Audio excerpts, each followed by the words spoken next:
Hello everyone, and welcome back. Today I wanted to talk about something that is probably one of my least favorite elements of the entire game of Deep Rock Galactic. As the title might have given away, I'm talking about the overclock grind. As it stands in the current game, if you do everything, every week, it will take you 22 weeks to get all the overclocks in the game.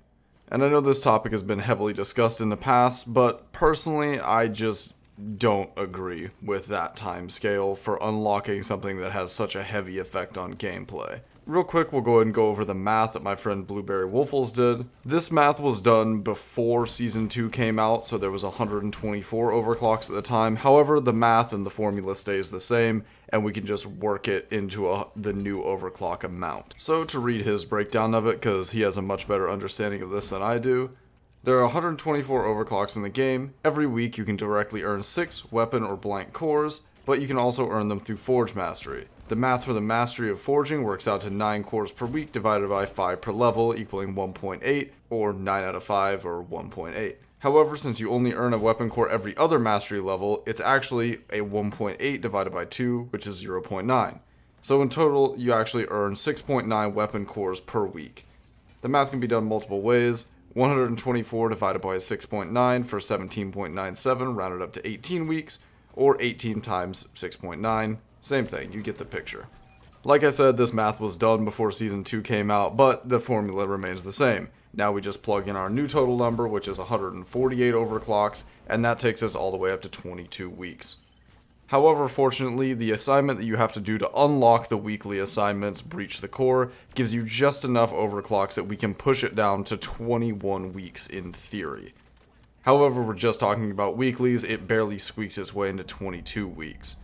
And here's his paper math for this as well. So, I mean, realistically, to talk about this in a broad view of things, I understand the developer intention of not just allowing you to force grind out all the overclocks, burn out on the game, and stop playing, and also not being selective in which overclocks you get as to avoid people just getting the meta overclocks first and always. But realistically, the way that I and a lot of other people look at this game is that the caves are the canvas on which that you play, and your weapons are your tools with which to interact with the environment.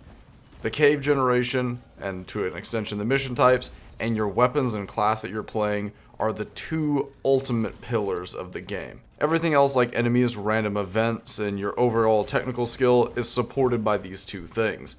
And whenever you so heavily force people to rely on RNG for how they're building their weapons and how they're able to play the weapons, is really unfortunate in its current iteration.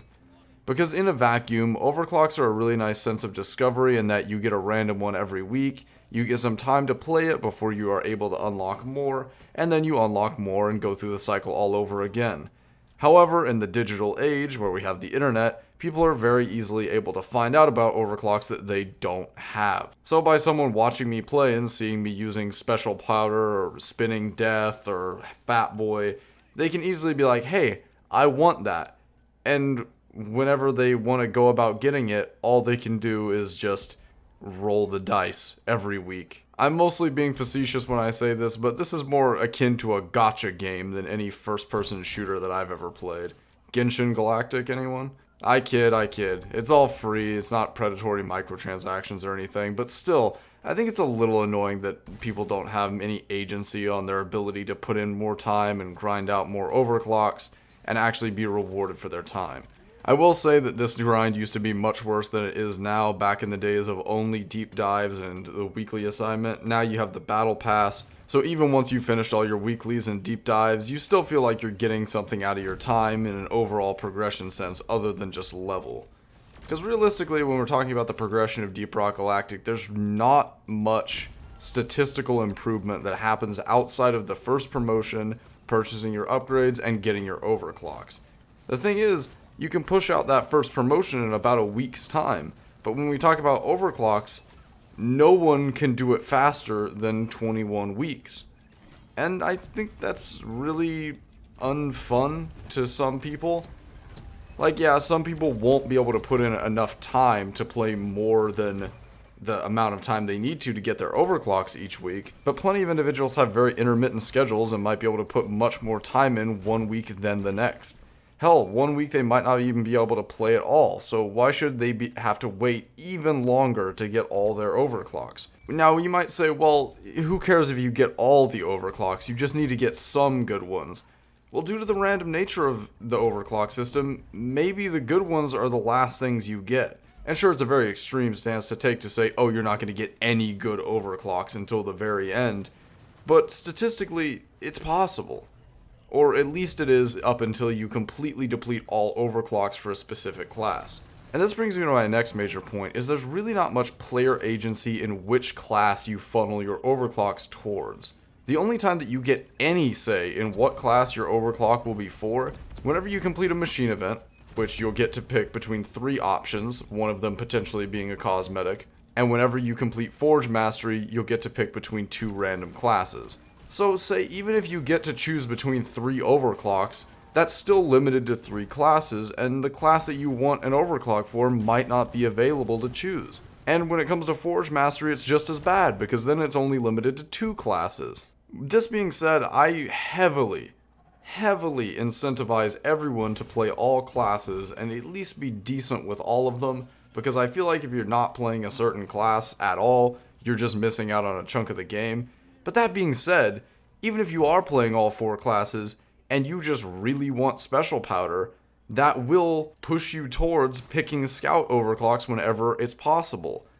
And even if every time you choose a core at the end of a machine event or in Forge Mastery, and assuming that you get to pick scout every single time, it will still take you about 10 to 11 weeks to guarantee get special powder, meaning you got all of Scout's overclocks. And that's just really heinous, honestly. Even as someone that's on the back end of the overclock grind and doesn't really have to worry about it anymore, I just can't get my head around how that's a good idea. Sure, maybe in the days of the early internet where Doom Easter eggs were passed around the schoolyard and only talked about in hushed voices, but now when you can go to YouTube and see 101 different videos on a certain overclock and not be able to get it yourself for potentially 10 to 11 weeks is really unbelievable to me. Especially when there's overclocks out there that are just basically downgrades. Electrifying focus shot, electrifying reload, micro fletchets, and anything for Subata are kind of just wasted overclocks. You go through your entire weekly rotation and you get 3 overclocks that are either not very good or just not for weapons that you personally like to use. It really does feel like the only thing that you accomplished was getting those out of the way, which I don't think is a good feeling for any player in this game. And the worst part about this is, I don't see a solution to the overclock grind, if I'm honest with you. I don't see any way to preserve a form of progression that does not absolutely just allow you to pick specific overclocks that you want at a moment's notice and just have them. I think that would cheapen the value of getting those really powerful overclocks if you were just able to open up the menu and pick all of the most powerful ones. But the current implementation of the system where the player can potentially just roll Snake Eyes over and over again and not get the things they want is not good enough. So normally I like to offer solutions to problems that I emphasize so heavily, but in this case, the best thing I can think of is just giving people some sort of very inefficient way to grind cores. Maybe a repeatable assignment each week that's 10 missions long that gives you 1 blank core or 1 weapon overclock at the end of it. That's absurd.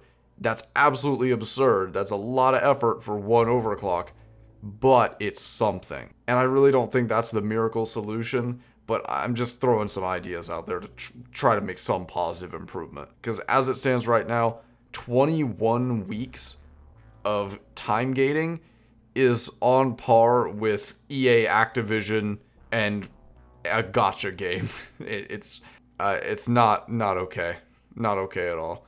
But with all of that out of the way, that's about all I have for you today. If you'd like to join, become a YouTube member, get your name in the credits of every video, and early access to new videos, along with some other perks, you can check out the join button down below. Our list of members has grown extensively recently, so it's really great to see. And a huge shout out to Really Noteless for being the first Carlkin level member. Much love. If you'd like to catch me live, I stream over on Twitch. And if you'd like a shoulder to cry on about the lack of special powder in your life, you can talk to me and my community over on Discord.